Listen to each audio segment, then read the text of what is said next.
The Supreme Court. Yes, sir. Listen, I have a few questions. There are only a few questions. Let's go. While they talk about Afghanistan in the media, right? What happened to all the rest of Afghanistan? When you look at the map, and it's all red, and then they show the airport, the little airport over here. What happened to the rest of Afghanistan? Where are the pictures of the pillaging and the plunder?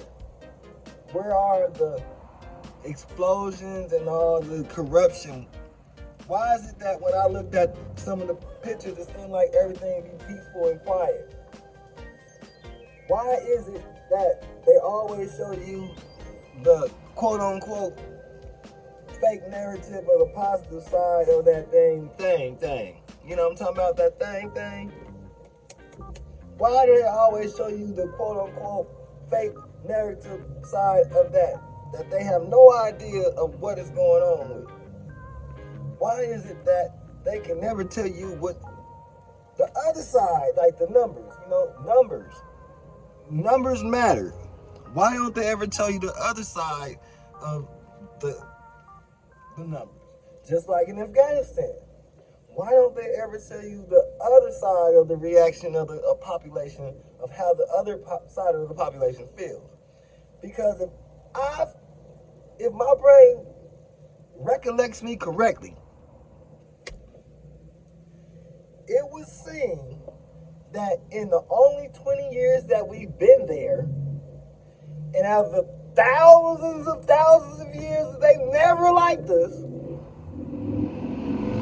Why is it that we seem like we're so flabbergasted that they won't take the American way?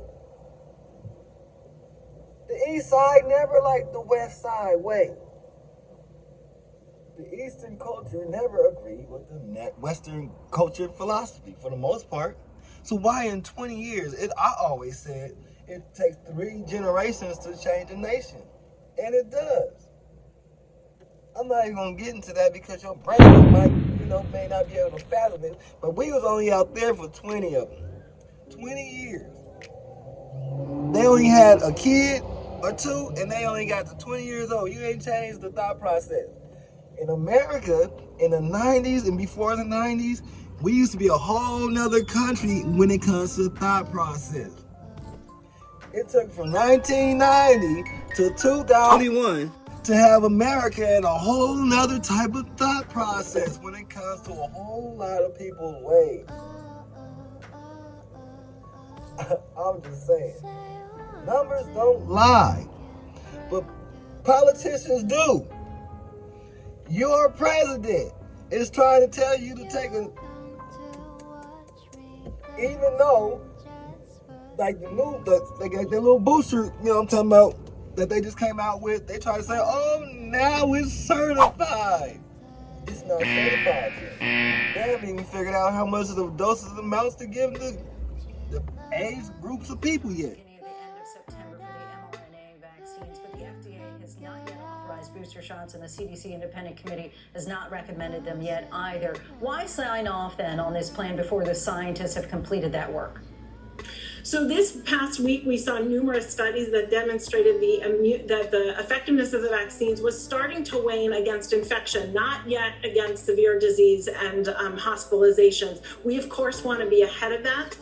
We will and are planning as an interagency, all-government approach for when the FDA approves those vaccines, those boosters, and when the ACIP signs off on them, that we will be absolutely ready to go. We want to stay ahead of this virus. You're just happy that they came up with something and you want to come and push the narrative like it's already good. No, that is wrong with the situation now. Miscommunication, lies, and deception.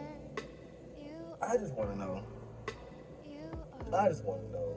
is anybody going to be able to tell the truth?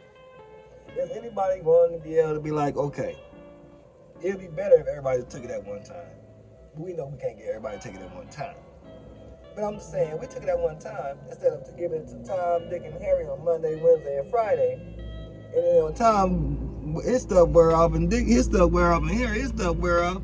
They just have that little frame, and when they can get real contagious and stuff like that, and they might be able to pass it on. And that's where we at right now. It's a big old pinball effect of people. You know how okay. So you know how they come up with the lottery and they put a little ball in a little thing, and they spin that little ball and wheel it around, and the ball just get bouncing and bouncing and bouncing. That's what we got going on now. This ain't never gonna stop. Why are they just trying to push this narrative for you to take it? First they started with the NWO in Australia. We know what that is, and that ain't wrestling. So that was a governmental law. That you can't say NWO and not mean the whole wide world, Craig, because that's what NWO means. The whole wide world. So now New York comes out and starts taking practice in the NWO tactical plan, right? Now, your main man, your president, is over here talking about, oh, well, we got this passed and this is certified. So now these companies have to make sure that their employees are taking it. And if they don't take it, then they can't work. Look, it's getting close to winter. And I don't wish nothing crazy, but I'm just saying, I don't see nothing good happening during Christmas. This shit is getting out of control. They don't come up with something. I don't know what you need to create the proper message and stop lying to the people and tell people the proper message, and they might be able to accept you. He's crashing, bro. The man's is crashing. He don't know what he's doing when he up there talking. He's reading. He ain't talking for himself. But somebody else who wrote this little memo for him to speak to y'all about, and it ain't him. He ain't coming from the heart. He ain't coming from the heart. So all I'm saying is, use your own brain that God gave you. Don't listen to your new God up in Congress or at the White House. Listen to what God above told you, the Most High. Common sense is not common. We all can understand that. But y'all need to take some classes or something on how to use your own brain. That's all I gotta say. That's all I gotta say. Do something to make yourself successful. Educate yourself. You know what I mean? Build your own brand. You know what I'm saying? Get your own money. You know what I'm saying? If you build your own brand and you start your own business, then you might not be affected with what this world has trying to tell you what you can't do. Because that's what they're trying to tell you what you can't do. But if you build your own, then you can do what you want to do. You dig? Ain't nobody telling you, oh, well, you work for me, so you can't do this. No, I work for myself. I'm my own boss. Yeah, man. Me don't work for no man. Me work for me, man. Only man me work for is God, the Most High. See? So now we have that understood. Go out and create your own business. Go out and create your own grind. Get your own money and have a great day. I mean, why should you be in an office cubicle or in a corner of a little office area or in a section of somewhere that owns something that you have to work in, and you have to worry about your paperwork being neat on this side of the office and their paperwork being neat over there, or they being too loud, or you don't like Tyrone and you don't like Deborah. You ain't got to. While he over here in Tahiti sipping on something nice with his toes up, you know what I'm talking about? Chilling with a bad one, you know what I'm talking about? Not worried about who I'm really talking about in a cubicle. The owner, the boss, don't ever worry about cubicles. They make the cubicles for you to go and work in. They make the cubicles for the bots. Don't be a bot. Be a boss. Don't be a bot, be a boss. You dig? Your own boss. Look at that, y'all. You see the yeah, look real good in that. Your own boss. Black lion. Yes, sir. The Supreme King. King of all kings.